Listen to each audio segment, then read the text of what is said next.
Nama saya Afifatul Mukaromah sebagai fasilitator yang akan memandu jalannya diskusi refleksi kasus pada hari ini yang disampaikan oleh Saudari Puspaning Pramudita. Tujuan dari diskusi refleksi kasus saat ini yaitu berbagi pengetahuan dan pengalaman dalam memberikan asuhan keperawatan pada klien penderita penyakit lupus dengan masalah keperawatan harga diri rendah sehingga klien menarik diri dari lingkungan. Estimasi waktu untuk pemaparan kasus yaitu 20 menit dan diskusi tanya jawab serta memberikan pendapat selama 30 menit. Silakan untuk penyaji yaitu Saudari Puspaning, mungkin bisa dimulai untuk pemaparan kasusnya, saya persilahkan. Di sini saya akan memaparkan kasusnya. Kasus ini diangkat dari keluarga Tuan Z yang terdiri dari 4 anggota, yaitu Tuan Z, istri, dan 2 anaknya. Pada kunjungan ke rumah didapatkan data bahwa Nyonya J, yaitu istri dari Tuan Z, memiliki penyakit lupus di mana muncul tanda gejala terdapat bercak kehitaman di pipi kanan maupun kirinya. Terdapat kerontokan rambut sehingga adanya pembengkakan pada kepala.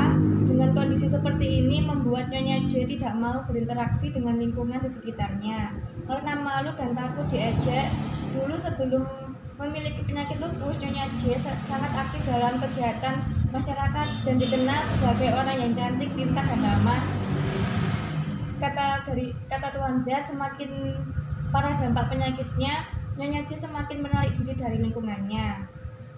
Pada kunjungan pertama, perawat disambut dengan hangat oleh Tuan Z, namun tidak ada sambutan dari Nyonya J. Saat dibujuk oleh suaminya untuk keluar, Nyonya J hanya mau mendengarkan di sebelah ruang tamu saja. Karena di sebelah ruang tamu itu terdapat ruang keluarga. Di situ perawat mengatakan akan maksud dan tujuannya dalam kunjungannya. Semua anggota menerima termasuk Nyonya J, namun Nyonya J tidak menerima untuk bertemu seperti tatap muka. Perawat sudah melakukan bina hubungan saling percaya baik kepada klien maupun anggota keluarga yang lain. Namun untuk Nyonya J tetap menolak untuk bertemu secara langsung atau bertatap muka, sehingga di sini perawat menyetujui hal itu. Pada kunjungan ini, perawat hanya memberikan informasi secara singkat akan penyakit lupus kepada semua anggota. Untuk kunjungan yang kedua, hubungan saling percaya sedikit lebih baik, namun untuk Nyonya J masih belum percaya sepenuhnya kepada perawat. Di sini Nyonya J masih tetap dengan posisi pada kunjungan pertama, yaitu berada di ruang keluarga. Di sini perawat meminta bantuan kepada keluarga agar Nyonya J itu mau untuk ditemui perawat, sehingga keluarga di sini diberikan pengertian dan arahan saat berbicara dengan Nyonya J, di mana hal ini didengar oleh Nyonya J karena posisinya itu yang berada di sebelah ruang tamu. Namun untuk perawat juga berusaha berbicara kepada Nyonya J agar mau bertatap muka dengan perawat dengan cara perawat itu mengatakan bahwa ia akan membantu Nyonya J agar dapat bersosialisasi seperti dahulu lagi. Sampai di akhir pertemuan, Nyonya J itu masih tampak bingung antara mau atau tidak untuk bertatap muka dengan perawat. Akhirnya perawat memberikan kesempatan untuk Nyonya J berpikir terlebih dahulu dan bisa menjawab di pertemuan yang selanjutnya. Dan juga memberikan pesan kepada keluarga agar turut membantunya untuk membujuk Nyonya J agar mau untuk ditemui. Pada kunjungan yang ketiga, hubungan saling percaya pun terjalin dengan baik. Begitupun juga dengan Nyonya J sudah mau untuk bertemu dengan perawat, namun saat bertemu dia itu memakai baju yang sangat tertutup dan masih sedikit malu-malu. Sekian pemaparan kasus dari saya, bisa dilanjutkan ke fasilitator. Ya baik, terima kasih atas pemaparan kasus yang telah diberikan oleh penyaji. Selanjutnya saya akan membuka sesi diskusi meliputi pertanyaan, masukan maupun tanggapan terhadap kasus yang telah dipaparkan oleh penyaji. Bagi peserta saya persilakan jika ada yang ingin menanggapi. Izin bertanya.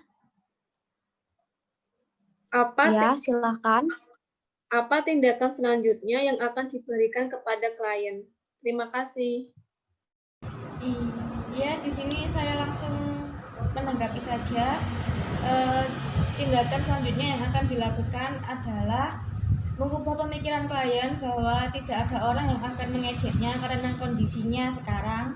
Baik, untuk selanjutnya saya persilakan jika ada pertanyaan ataupun tanggapan lagi.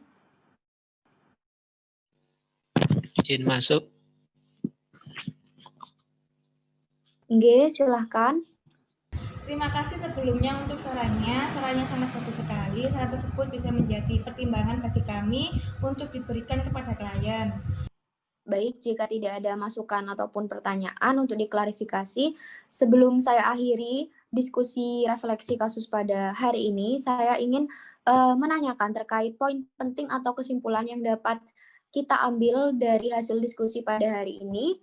Mungkin bisa dimulai dari penyaji, saya persilahkan. Poin pentingnya, di mana seorang perawat itu saat sebelum melakukan tindakan keperawatan, perlu adanya hubungan saling percaya antara klien dengan perawat, sehingga untuk melakukan tindakan keperawatan itu akan lebih mudah. Dan dalam melakukan perawatan juga harus melibatkan sumber daya yang ada, seperti keluarga ataupun masyarakat. Dan perlu mendorong sumber daya tersebut dengan kuat untuk membantu menyelesaikan masalah klien. Mungkin seperti itu kesimpulan dari saya. Ya, terima kasih. Untuk peserta selanjutnya, saya persilahkan. Baik, saya akan menyampaikan bahwasanya seorang perawat ini harus memiliki pemikiran yang kreatif dan kritis dalam menyelesaikan masalah pada klien. Mungkin seperti itu. Ya, terima kasih Mbak Vera. Untuk selanjutnya, peserta selanjutnya saya persilahkan. Baik, saya ingin menyampaikan poin pentingnya, yaitu dalam masalah ini perawat juga harus memperhatikan faktor timbulnya masalah baik dari luar maupun dalam diri klien. Terima kasih. Terima kasih kepada seluruh peserta dan penyaji yang telah berpartisipasi aktif dalam diskusi refleksi kasus pada hari ini. Alhamdulillah, waktu diskusi refleksi kasus sudah selesai. Sebelum mengakhirinya, saya akan menyampaikan kesimpulan dari diskusi refleksi kasus yang telah kita lakukan pada hari ini terkait dengan kesimpulan serta rencana tindak lanjut. Yang pertama, untuk kesimpulannya, diskusi refleksi kasus berjalan dengan lancar dan baik, peserta aktif dalam memberikan pertanyaan, pendapat, ataupun saran. Pada kasus keluarga Tuan Z, khususnya pada Nyonya J yang mengidap penyakit lupus sehingga membuat klien menarik diri dari lingkungan, dapat dilakukan perawatan dengan pemberian pernyataan positif, mengajarkan untuk meningkatkan harga diri maupun kepercayaan diri, dan mendorong klien untuk dapat melakukan sosialisasi kembali dengan masyarakat. Komunikasi yang baik antara perawat, klien, dan keluarga dapat menciptakan rasa saling percaya, sehingga kita sebagai seorang perawat lebih mudah dalam mendapatkan informasi dan dalam melakukan tindakan keperawatan untuk menyelesaikan masalah klien. Untuk rencana tindak lanjutnya, yang pertama, kunjungan rumah dilanjutkan hingga kemandirian keluarga meningkat menjadi 4. Yang kedua, meningkatkan harga diri dan kepercayaan diri klien seperti semula. Baik, sekian diskusi refleksi kasus kita pada hari ini. Saya ucapkan terima kasih kepada seluruh peserta serta penyaji pada hari ini. Mohon maaf jika ada salah kata maupun kurangnya dari saya sebagai fasilitator. Saya cukupkan. Wassalamualaikum warahmatullahi wabarakatuh.